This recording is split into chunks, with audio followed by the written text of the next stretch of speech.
गरुड़ विशद सागर गुरु तारो मुझे ऋषि, करुणा करो कर से दो आसी। यही भावना है मेरी अनुनय से कर जो, कदम कदम बढ़ते चले मोक्ष महल की ओर। कदम कदम बढ़ते चले मोक्ष महल की ओर। अरे अनंता अनंत सिद्ध परमेश्वरी भगवान की 1008 श्री आदिनाथ भगवान की, 1008 श्री शांतिनाथ भगवान की, 1008 श्री महावीर भगवान की, सिद्ध चक्र महामंडल विधान की, अष्टांगा महापर्व की, आचार्य गुरुवर श्री विराट सागर जी महामुनिराज की, आचार्य गुरुवर श्री विशल सागर जी महामुनिराज की, अहिंसा मई जिन धर्म की, जय परम पूज्य श्री ललित सिपाही विगुण सागर जी महाराज की।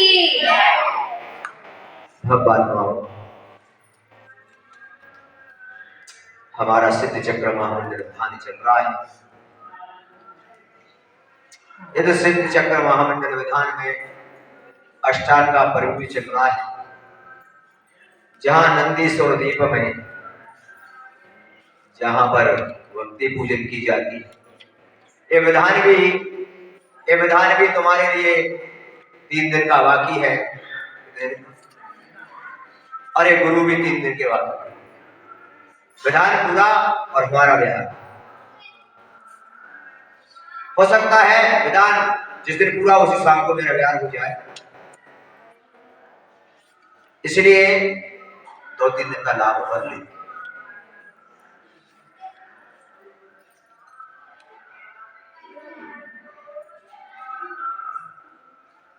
बंधु, जब नाभि से भूख उठती है,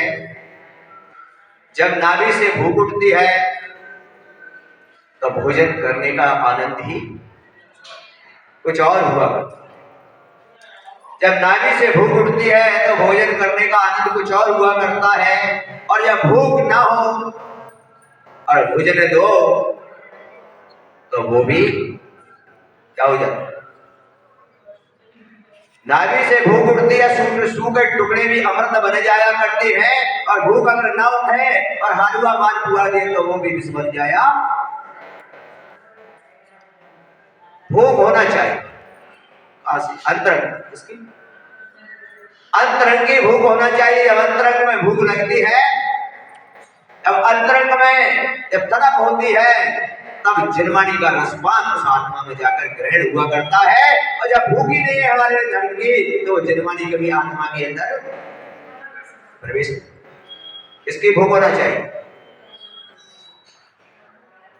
जब धर्म की भूख होती है, जब उस आत्मा में जिनवाणी का रसपान करने का हमारा प्रभाव होता है, मन होता है, तब जाकर जिनवाणी के शब्दों को हृदय में धारण किया जाए। ऐसे नहीं किया जाए। बंधु, विषय अपना चल रहा है। मैं तो कभी कभी सोचता हूं, शास्त्रों के कथन में जब जाता हूं, तो कभी कभी मेरे दिमाग में प्रश्न आता है। कल मैंने तुमको बताया था शाम को चाल डाल की, किसकी बात है। अब मैंने जब शास्त्र पढ़ा, रतनगढ़ सभागाचार में श्लोक लिखा, इसमें रतनगढ़ सेवाकाचार में श्लोक लिखा हुआ है, सम्यक दर्शन संपन्न मपि मातंग देहजम। मैंने जब उस श्लोक को पढ़ा, तो मैंने कई दिन तक पढ़ा और मैं उसमें विचार ही करता रहा। मैंने कहा नाम आया तो किसका आया, चांडाल का। तो जैनी नहीं मिला नाम लिखने, किसका नाम आया। मैंने कहा इतने जैनी पैदा हुए, जैनी का नाम नहीं आया, किसका नाम आया। बड़े अचंभे की बात होगी। मैं उसको बहुत देर तक विचार करता रहा, काफी दिन बीत गई। मैंने कहा गुरुजी से तो पूछ लो जरा।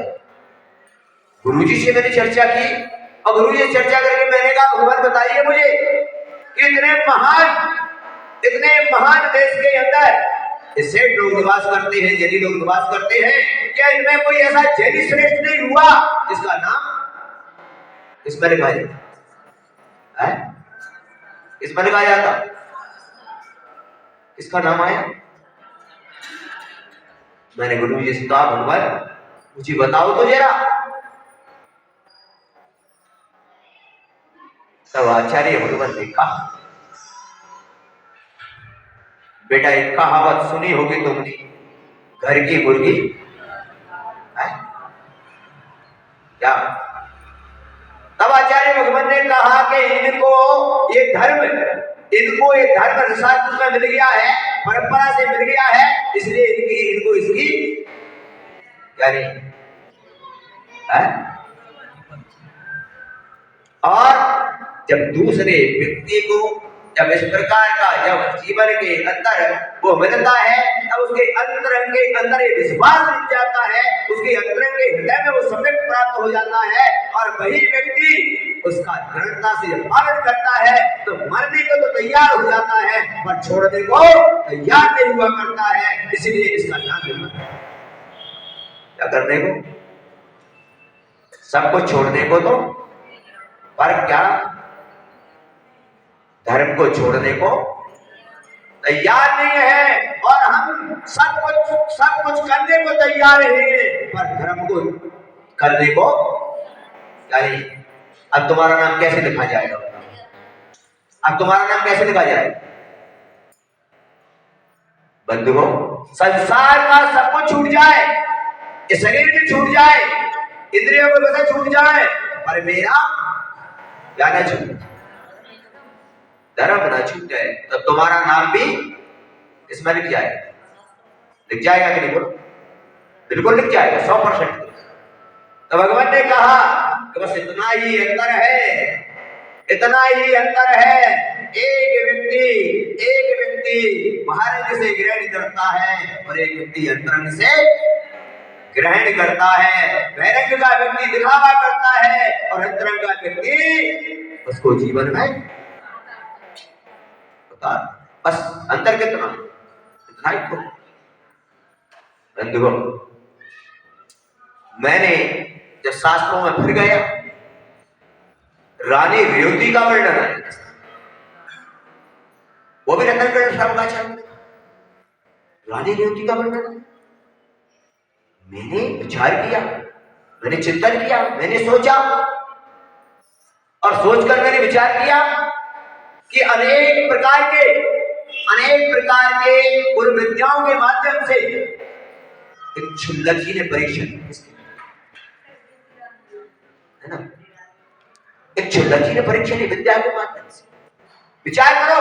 अनेक प्रकार के अपनी विद्या से अनेक प्रकार के आकर्षित ब्रह्मा की विचरण करो। शंकर की चिटाओं से गंगा बह रही, इस प्रकार के अनेक प्रकार के अपने आकर्षक चीजों का ऐसा सुंदर विवरण जैसे साक्षात धरती पर क्या उतर आए, ऐसा विवरण बता दिया। सारे नगर के लोग उमड़ पड़े गाय के लिए उस आकर्षित चीज को, और तुम गाय के देखने के लिए उमड़। रानी रेवती तस्से मसले हुई, रानी रेवती डरी हुई। उसको जाकर कहा, उसने कहा ये सारे जो चमत्कार हैं, ये सारी जो चीजें दिखाई जा रही हैं वो दोबारा पैदा कहां से हुए? ये तो पहले ही है ना विचार करना। लास्ट में भगवान महावीर का समोषण बना और कहा अब तो तुम्हारे महावीर का समोषण आया है, अब तो चलो। तब रानी रेवती ने कहा तीर्थंकर 24 होती है, 25वें तीर्थंकर कहां से आए? भगवान महावीर तो मोक्ष है, अब कहां से आए? इसका मतलब है कोई मेरी परीक्षा दी। लेकिन रानी रेवती अपने जिनालय में वहां पर भगवान की भक्ति आराधना करती रही, हिली भी नहीं। कितना भी उसको बताया गया, सारा नगर उमड़ पड़ा, राजा चला गया, रानी और नहीं। राजा चला गया, सारा महल खाली हो गया। राजा ने भी कहा रानी से आकर, ऐसा क्या होना चाहिए हमारे अंदर, ऐसा श्रद्धा होना चाहिए। क्या होना चाहिए? ऐसा भगवान के जिनालय में हम बैठे थे और हमारे लिए भगवान के प्रति श्रद्धा नहीं है। संसार में जो वैभव है, संसार में हमारे जो आनंद है, इंद्रियों को ये विषय है, ये कब तक काम आएंगे? बताओ, कब तक आएंगे? थोड़े से समय तक। इसके बाद और रानी रेवती विचार कर लेना, थोड़ा सा चिंतन कर लेना। रानी रेवती ही नहीं, और जब छुट लगी उस समय आहार की वेला में जैसे मुद्रा लेकर निकलते हैं। अब विचार कर लेना थोड़ा सा, रानी थी कौन थी? रानी थी महलों में रहने वाली, जिसके गृह में जिनालय बना हुआ था, जिसमें मणियों की मूर्तियां थी। किसकी?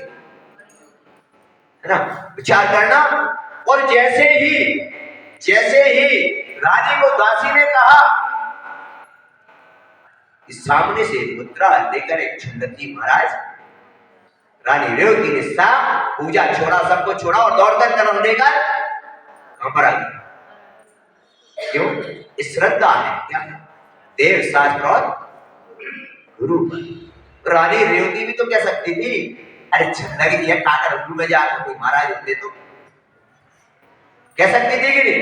बताओ, बोल सकती थी कि नहीं? बोलो।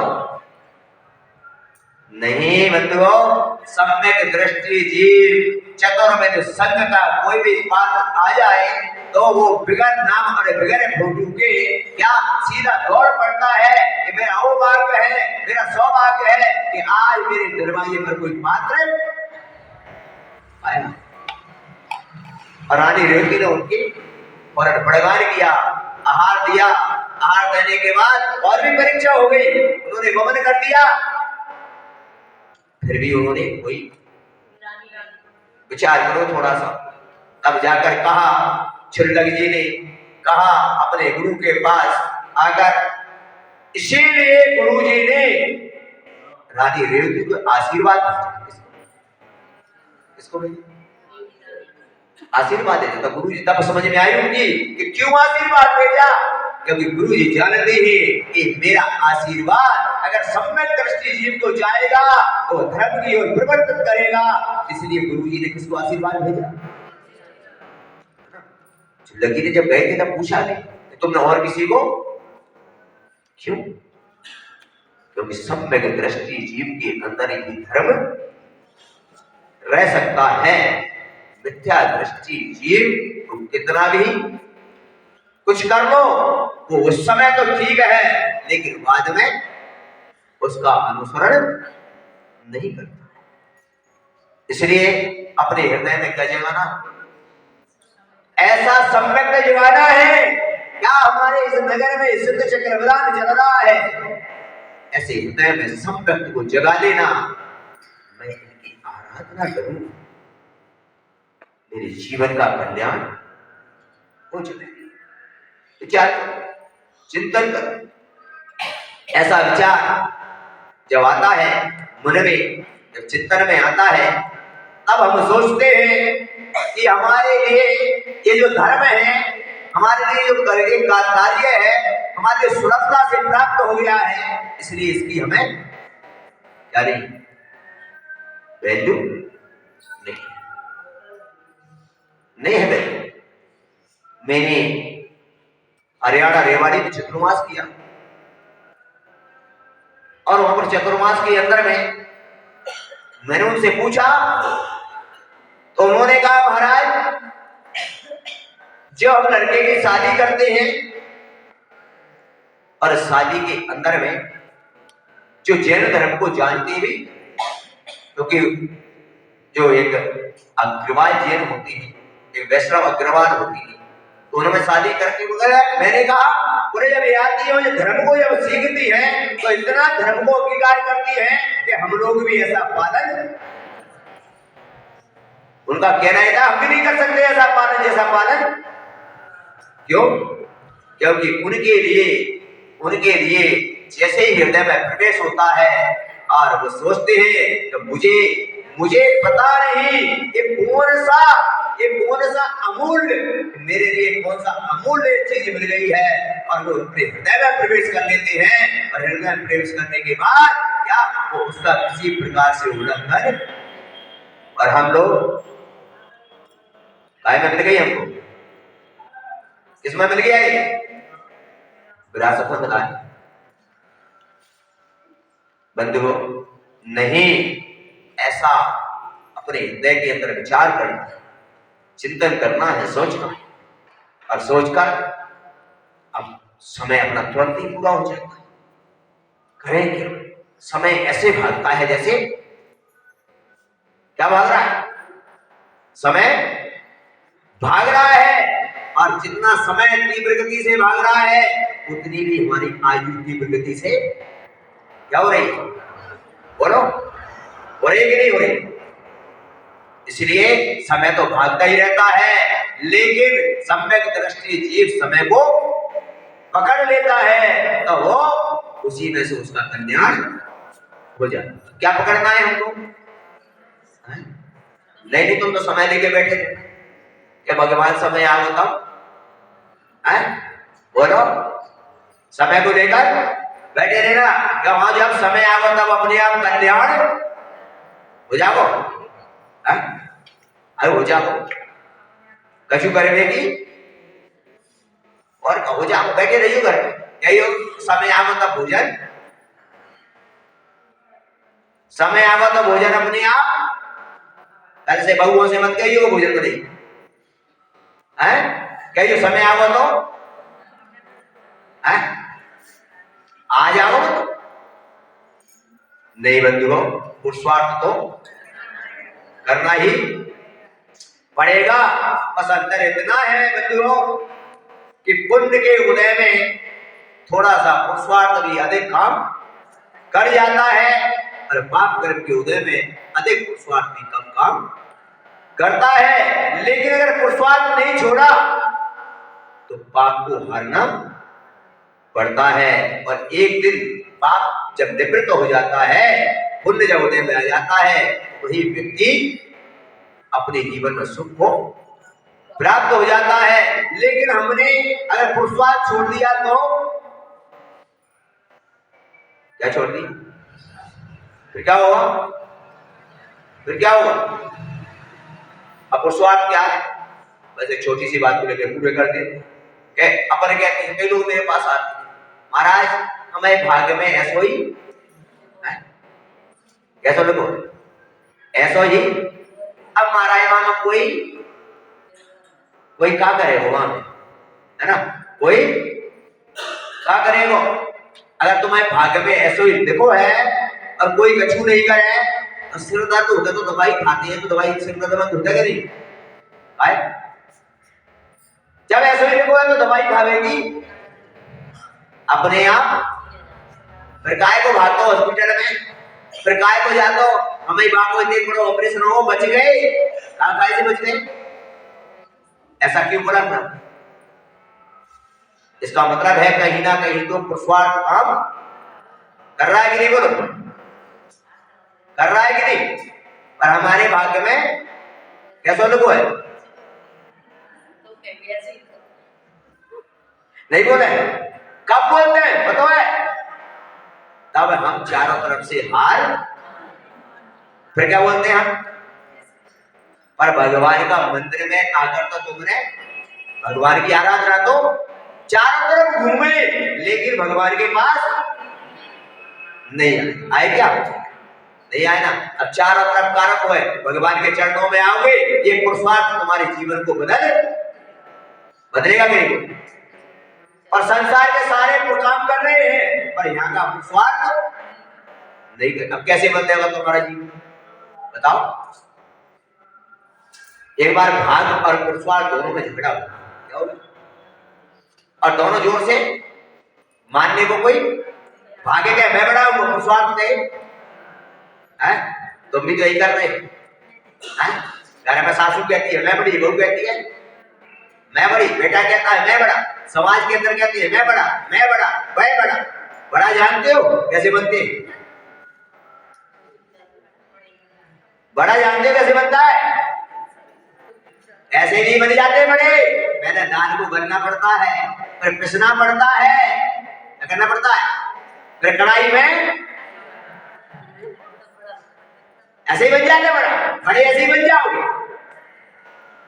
पहले गलना पड़ेगा, फिर पिसना पड़ेगा, फिर कढ़ाई में डालना। अभी भी बड़े नहीं बने, हर बार पानी बनाने के ऊपर से नमक मिर्ची भी लगा जाओ, तब का बनते। अब तुम तो ऐसे ही बड़े बनना चाहे, ऐसे बड़े बन जाओ, हैं?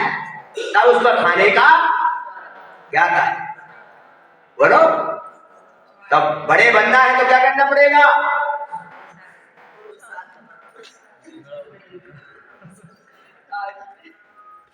घर में सुनना पड़ेगी, दाल की तरह पिसना पड़ेगा कढ़ाई में, और ऊपर से उनका चुपके दे नमक मिर्ची लगा दे तो भी, बोलो बोलो। तो भाग और पुरुषार्थ में दोनों में क्या हो गया?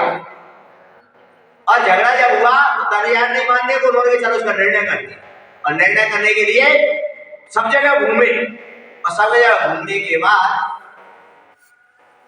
अब कहीं पर निर्णय नहीं हुआ तो महाराज के पास पहुंच गए। महाराज ने कहा तुम झगड़ा मत करो, तो बोले ठीक है अपन निर्णय करते हैं। क्या करते हैं?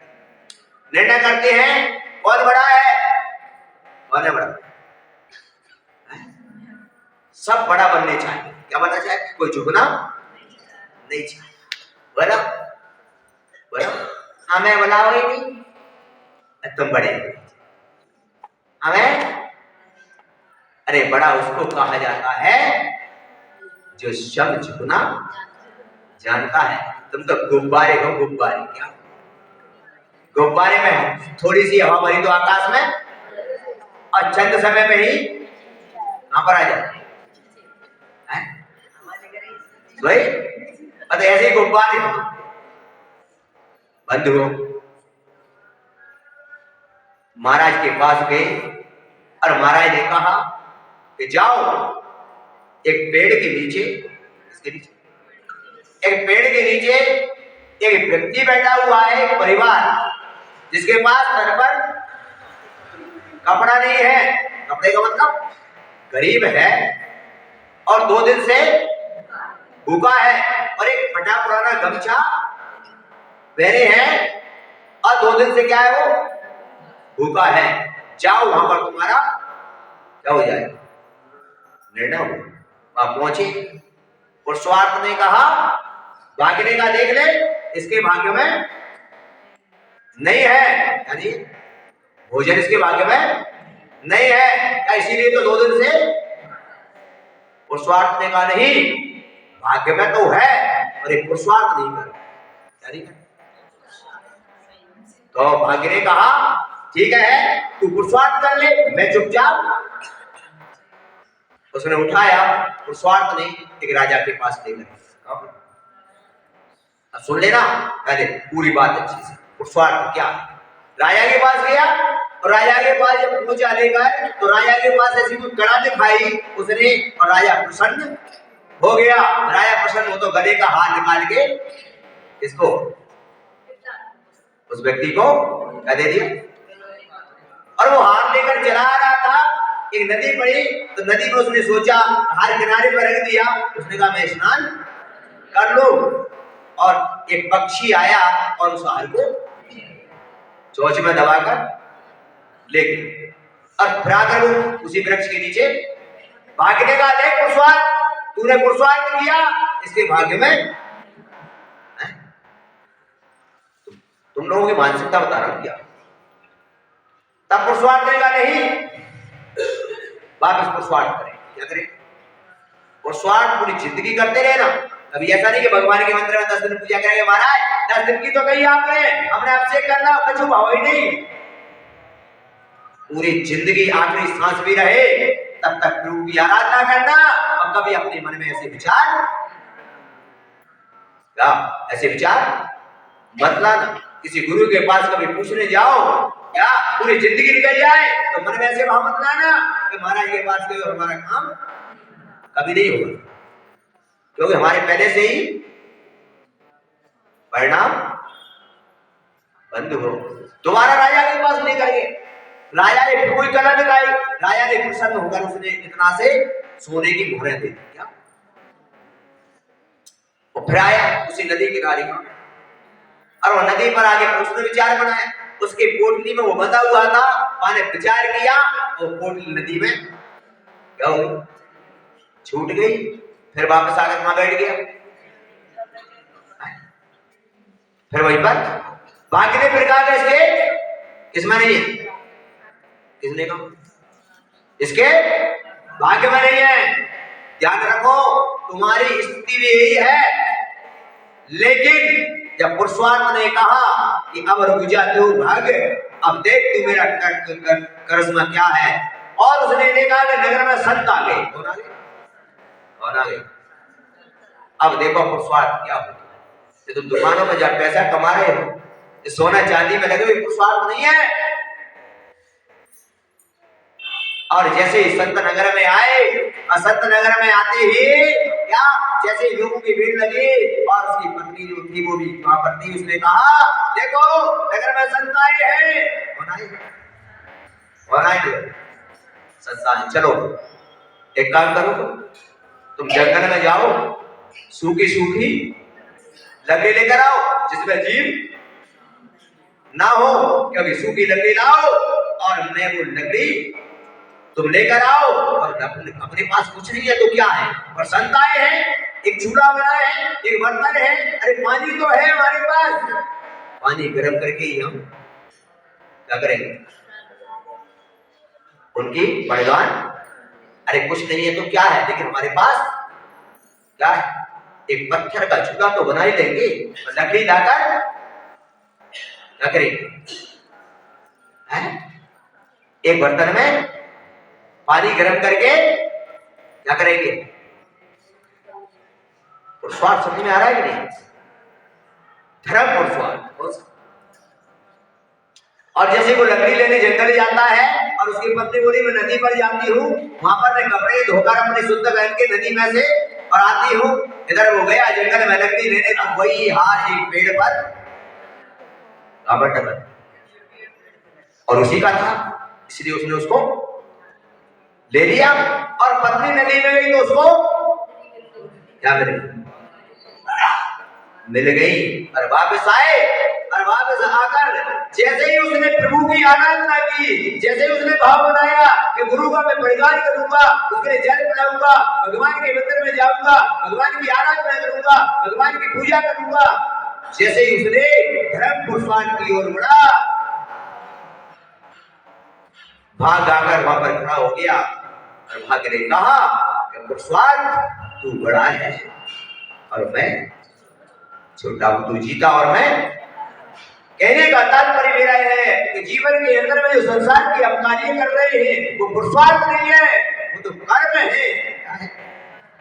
क्योंकि बताओ तुमने ग्रस्त किसके लिए बचाया, अपनी इंद्रियों की पूर्ति करने के लिए, अगर बचाया है तो आपको करना तो पड़ेगा। लेकिन यहाँ पर जैसे ही उसने जब संसार का पुरुषार्थ किया तो भाग्य उसको हमेशा हराता रहा, और जैसे ही उसने धर्म पुरुषार्थ किया तो भाग्य को क्या करना पड़ा। इसलिए बंधुओं धर्म पुरुषार्थ करो, भाग्य अपने आप बदल जाएगा। भाग्य पुण्य, जब पुरुषार्थ करोगे धर्म तब पुण्य अपने आप बढ़ जाएगा, और जब पुण्य बढ़ जाएगा तो तुम्हारे अपने आप सारे कार्य हो जाएंगे, कोई काम रुकने वाला नहीं है। इसलिए विचार करो, इसलिए चक्रविधान चल रहा है, 3 दिन और से चले, अभी भी धर्म का पुरुषार्थ कर लो, तुम्हारा भाग्य बदलने में ज्यादा समय नहीं। ऐसी आराधना कर लो प्रभु की। बंधुओं दुनिया में जाते हो कोई देवी पर जाओगे, देवता पर जाओगे, कहीं जाओगे, जोशी के पास जाओगे, दुनिया में भटकोगे, जहाँ माता पढ़ोगे, यहाँ पूछोगे, वहां पूछोगे, अरे कहीं नहीं जाना है, अरे जहां पर आना है वहां तो आते नहीं, और जहां पर नहीं जाना वहां पर बोलो, जहां आना है वहां तो आते नहीं, और जहां कुछ नहीं मिलना वहां पर, और जहां मिलना है वहां पर तो हम बोलो। सही ठिकाना अगर मिल जाए, सही जगह अगर मिल जाए तो जीवन का कल्याण। तो सही जगह यही है कि आप देव शास्त्रों की आराधना करो, और यहाँ पर जब आओगे प्रभु के चरणों में, तो यहाँ पर सब कुछ अपने आप, जब मोक्ष मिल सकता है हमें इनकी भक्ति करने से, क्या बन सकता? तो संसार की तुच्छ वस्तुएं तो क्या है, ये तो अपने आप मिल जाएंगे।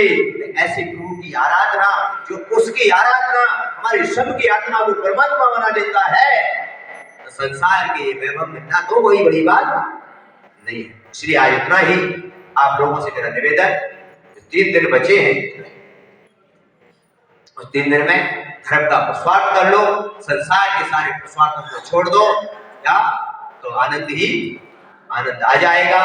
नहीं तो भैया तुम यही रहोगे, तुम यही रहोगे, और ये भगवान की प्रतिमाएं भी, लेकिन मैं यहां पर, मैं तो चला जाऊंगा, फिर प्रतिमा तो बोलती नहीं, गुरु तो बोलकर तुमको बता देते हैं, फिर तो जो चाहे सो करते रहना। क्या 3 दिन का समय अब तुम्हारी और शेष है, इसके बाद आगे आप लोग, क्योंकि एक बार जब व्यक्ति पुष्पाठ की ओर बढ़ जाता है, जब लगन लग जाती है, क्या तो वो पीछे नहीं हटता। यदि आप ऐसी लगन लगाइए, कल सभी 3 दिन का जो आनंद है उसको अपन आनंद से लें, और भरपूर आनंद इसका लें, और भरपूर भक्ति करके अपन प्रभु की आराधना करेंगे, तो निश्चित ही हम भी सब या परमात्मा बन जाएंगे। बस यही अपना लक्ष्य है। बोले पंच परमेष्ठी भगवान की। क्या हो गया? इनाम